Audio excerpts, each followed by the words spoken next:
Hello everyone, welcome to my channel. I hope everyone is having a wonderful day.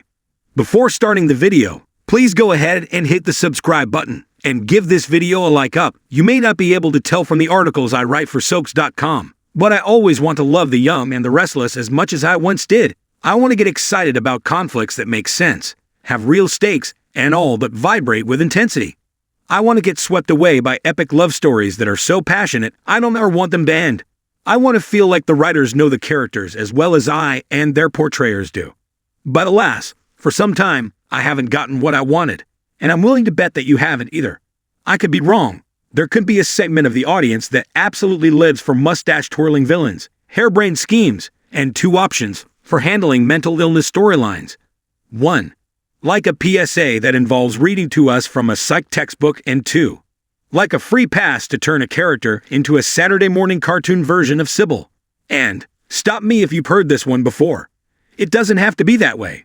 If Young and Restless were to tick off the items on the super short 2025 to-do list I wrote up for it, it would be well on its way to entering a new golden age of which co-creators William J. and Lee Phillip Bell would be proud. As it is, I hate to think how the late legends would react to the state of their show today. Please, for the love of Liz Foster, lay off the storylines about who's CEO of what ginormous conglomerate.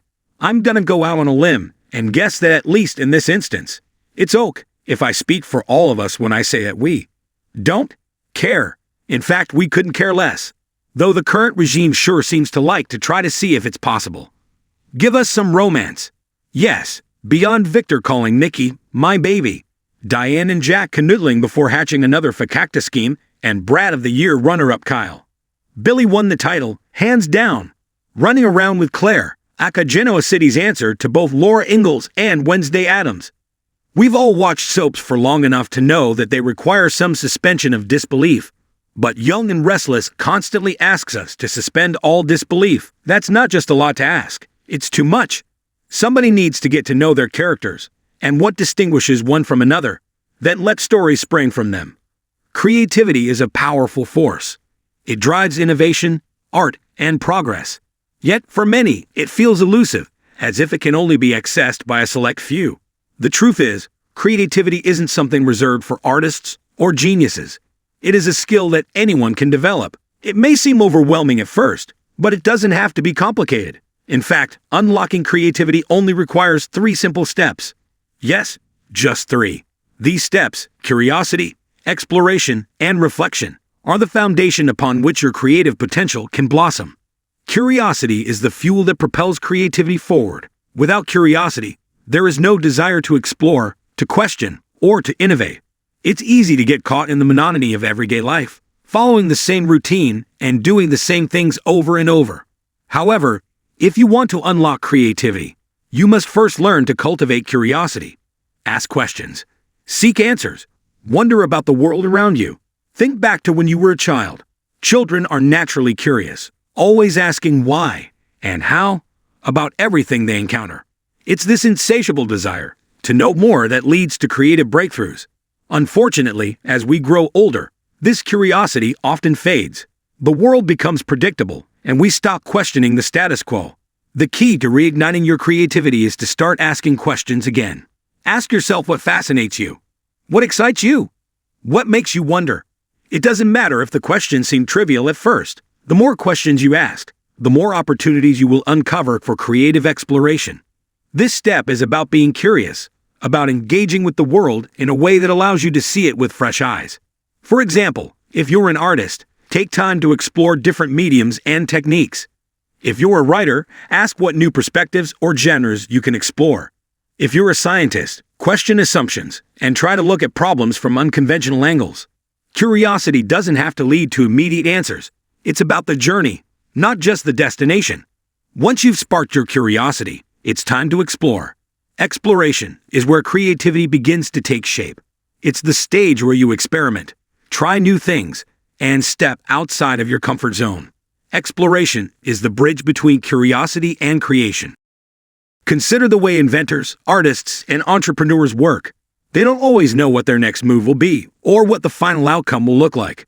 Instead, they immerse themselves in the process of exploration, trusting that the answers will emerge through trial and error. The key is not to be afraid of failure or setbacks, but to see them as integral parts of the creative journey. In this phase, creativity often flourishes when you break free from established patterns. Try to expose yourself to new experiences, ideas, and perspectives. Travel to new places, meet new people, read different books, or learn a new skill.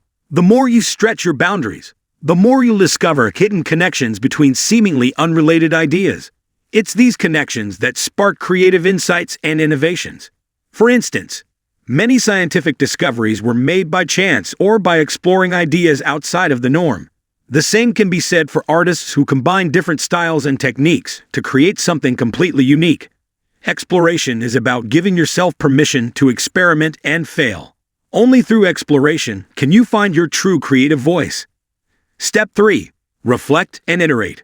The third step in the creative process is reflection and iteration. While curiosity ignites the spark and exploration fuels the journey, reflection is what brings everything together. It's in this phase that you take a step back and assess what you've learned from your explorations, and you start to refine and reshape your ideas into something concrete. Reflection allows you to evaluate your progress, identify patterns, and gain deeper insights into your creative process. It's a time to connect the dots between the experiences you've gathered and refine your ideas. Reflection doesn't have to be a formal or structured process. It can be as simple as taking time to journal your thoughts, meditating on your experiences, or discussing your ideas with others. One powerful technique for reflection is to look at your work from multiple angles. Consider asking yourself, what worked? What didn't? What would I do differently next time? Are there any patterns or recurring themes that have emerged? This process of self-assessment helps to refine your approach and pushes you toward creating something truly unique. Iteration is the final piece of the puzzle. Creativity isn't always about creating something perfect on the first try. It's about improving and refining ideas over time. Take your initial exploration and use reflection to guide your revisions. Make small tweaks, add new elements, and test your ideas in different ways. With each iteration, your creation becomes more refined, more polished, and more aligned with your original vision. Consider how a sculptor works with a block of marble. At first, the sculpture is rough and unformed. But through reflection and iteration, the artist chips away at the stone, slowly revealing the shape within. The same applies to any creative endeavor. Your first attempt may be imperfect, but through the process of reflection and iteration, you will refine and perfect your work. Putting it all together, when you break creativity down into 3 simple steps, curiosity, exploration, and reflection, it becomes much more approachable. Creativity is not a mystical gift that only certain people possess. It is a process that anyone can engage in. By embracing curiosity, you open yourself up to new possibilities. Through exploration, you begin to experiment and push your boundaries. And with reflection and iteration, you refine and perfect your ideas. Incorporating these 3 steps into your life doesn't require a major overhaul or a radical change. Start small. Begin by asking more questions, seeking out new experiences, and taking time to reflect on your ideas. You'll find that creativity isn't just a single moment of inspiration, but rather a continual process that can be nurtured and grown over time.